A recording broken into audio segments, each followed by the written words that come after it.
For more on the report, I'm joined by Denis Corpet in Paris. He is a researcher at France's National Institute of Agronomic Research and was on one of the teams that researched the World Health Organization report linking meat to cancer. Denis, thanks for staying up and joining us. Good to see you.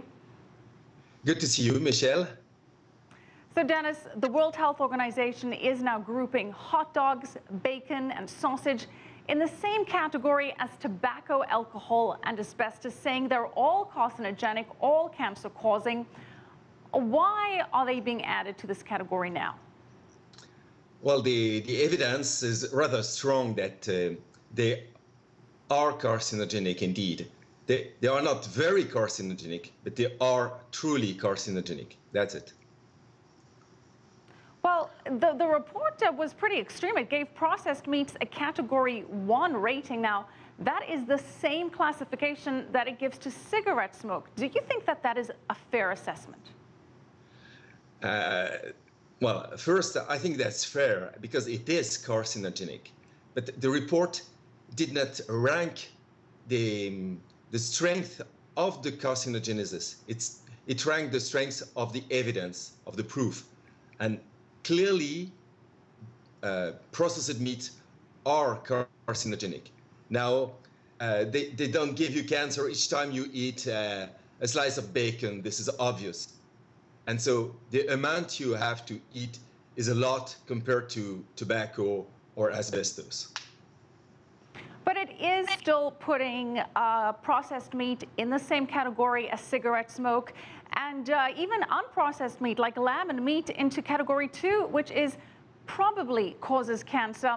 And now meat industries around the world have been pushing back at this. So do you think that the report has painted it in a fair light, or do you think that it is perhaps a little alarmist? Sure. The way it was reported was rather alarmist.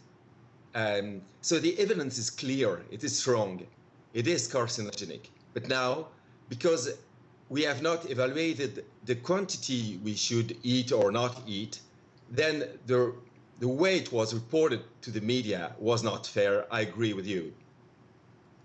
So you do think this may have caused some undue panic? At least in some countries, yes.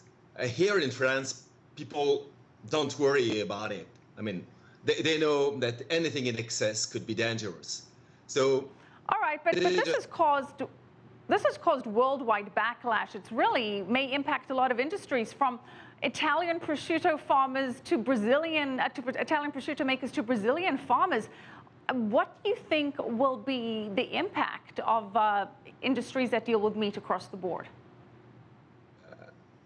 I think that in some countries where people are very concerned with their health, like North America or the Northern Europe, it will be a concern for industry.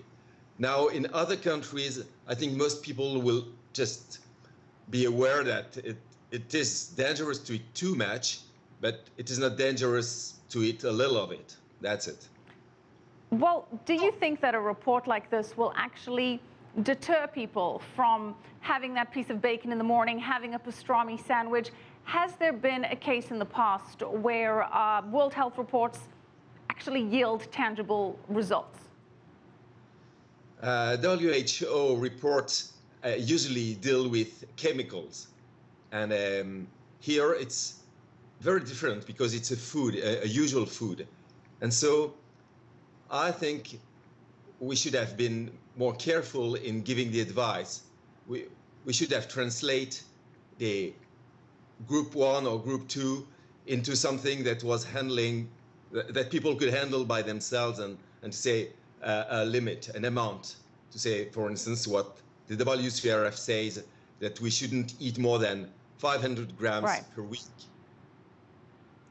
All right, so perhaps that report needed to be a little clearer. We're going to have to leave it there. Thank you so much, Denis Corpet.